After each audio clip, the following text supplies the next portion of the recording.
যেগুলোর কারণে আমাদের অজুর পূর্ণতা নষ্ট হতে পারে। তার ভিতরে 1 নম্বরের ভুল হলো, যেটি আমাদের হয়ে থাকে অজুর ক্ষেত্রে অনেকেরই, সেটা হলো বিসমিল্লাহ পাঠ না করা। অজুর শুরুতে কি পাঠ করতে হয়? বিসমিল্লাহ। আপনি যখন হাত ধুয়ে তো অজু শুরু করবেন, 2 হাতের কবজি 2 হাতে অজু শুরু করবেন না, প্রথম কাজ। তার আগে আপনি কি করবেন? বিসমিল্লাহ। বিসমিল্লাহ বলে হাত ধুয়ে তারপর অজু শুরু করবেন।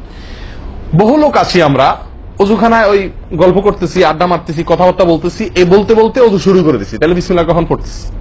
বিসমিল্লাহটা অনেক সময় অমনোযোগিতার কারণে, অবহেলার কারণে, অন্যমনস্কতার কারণে বিসমিল্লাহটা অনেক সময় আমরা বলতে ভুলে যাই। অথচ এই বিসমিল্লাহ পাঠ করা অজু শুরুতে অনেক বিশেষজ্ঞ আলেমের মতে ফরজ। অনেকে বলেন বিসমিল্লাহ পাঠ না করলে অজুই হবে না, আপনি যদি ভুলে বাদ দেন অজু হলো না। যদিও সংখ্যাগরিষ্ঠ আমাদের মতে এটা না, তাদের মতে বিসমিল্লাহ পাঠ করা এটা অজুর সুন্নাহ। এটা হলো অজুর কি? সুন্নাহ। এটা আপনি যদি বিসমিল্লাহ বলে যদি অজু শুরু করেন, তাহলে অজুটার ভিতরে পূর্ণাঙ্গতা আসলো। অজুটার ভিতরে কি আসলো? পূর্ণাঙ্গতা আসলো। অজুটার ভিতরে অজুটা আপনার হৃষ্টপুষ্ট হলো। এই অজুতে ইনশাআল্লাহ আপনার সালাত পূর্ণাঙ্গ হবে, যে সালাত আপনাকে জান্নাতে নিয়ে যাবে ইনশাআল্লাহ। তাহলে অজুর শুরুতে একটা প্রাথমিক ভুল হলো বিসমিল্লাহ ভালো করে না পাঠ করা। নবী সাল্লাল্লাহু আলাইহি ওয়াসাল্লাম বলেছেন, ইবনে মাজাহ হাদিস, লা ওযুআ লিমান লাম ইয়াযকুর ইসমাল্লাহি আলাইহি, ওই ব্যক্তির ওযু হবে না। হাদিসটি সহিহ। নবী সাল্লাল্লাহু আলাইহি ওয়াসাল্লাম বলেছেন, ওই ব্যক্তির ওযু হবে না যে ব্যক্তি ওযুর শুরুতে আল্লাহর নাম নেয় নাই, বিসমিল্লাহ বলেনি। এখন ওযু হবে না বলা হয়েছে। এই হবে না বলতে হাদিস বিশেষজ্ঞ উলামায়ে কেরাম এবং ফুকাহায়ে কেরাম বলেন, এখানে হবে না বলতে ওযুর ওই প্রাণ হলো না, অজু পূর্ণাঙ্গ হলো না, অজুটা যেভাবে হওয়া দরকার ছিল সেভাবে হলো না। কোন রকম হয়ে গেল মাসরিল হাল, সালাত আদায় হয়ে গেল, দায়িত্ব খালাস হয়ে গেল, কিন্তু এটা যেভাবে আল্লাহ সুবহানাহু ওয়া তাআলা চাচ্ছেন, নবী সাল্লাল্লাহু আলাইহি ওয়াসাল্লাম চাচ্ছেন, যেভাবে অজুর নির্দেশ আসছে সেভাবে হলো না। যদি আমি বিসমিল্লাহ পাঠ না করি, তাহলে বোঝা গেল অজু করার সময় আপনি কারোর সাথে কথা বলছেন, খোশ গল্প করছেন, মোবাইলে আলাপ করছেন, অন্য কোনো ব্যস্ততায় আছেন, অন্য কোনো ধ্যানে আছেন, ওই অবস্থায় হাত ধুয়ে অজু শুরু করে দিলেন, বিসমিল্লাহ পাঠ করলেন না। এটা হলো একটা ত্রুটি। এই ত্রুটি আমাদের হয় কিনা আমাদের মধ্যে? অনেকে তো আছেন নিয়মিতই করেন না, অনেকে আছেন করেন, কিন্তু ওই যে অন্য মানুষ হয়ে গেলে হাত ধুয়ে শুরু করে দিচ্ছেন আর বিসমিল্লাহ আর বলেন নাই। তাহলে আপনি যে কোনো কাজের শুরুতে বিসমিল্লাহ বললেন কি না বললেন সেটা এত বেশি গুরুত্বপূর্ণ না, যত বেশি গুরুত্বপূর্ণ ওযুর শুরুতে বিসমিল্লাহ পাঠ করা, কারণ এটার জন্য পৃথক নির্দেশ এসেছে। এমনি তো একটা কমন নির্দেশ আছে, নবী সাল্লাল্লাহু আলাইহি ওয়াসাল্লাম বলেছেন, কুল্লু আমরিন যিবারিন লাম ইউবদা বিবিসমিল্লাহ ফাহুয়া আবতার ওয়া ফি রিওয়ায়াতিন ফাহুয়া আকতা।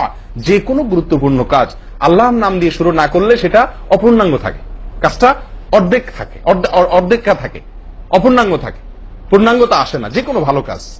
কিন্তু ওযুর বিষয়ে নবী সাল্লাল্লাহু আলাইহি ওয়াসাল্লামের আলাদা নির্দেশ আছে, ওযু হয় না এমন কথা তিনি বলেছেন। তাহলে বোঝা গেল ওযুর শুরুতে বিসমিল্লাহ পাঠের উপর আমাদের সাবধান হতে হবে।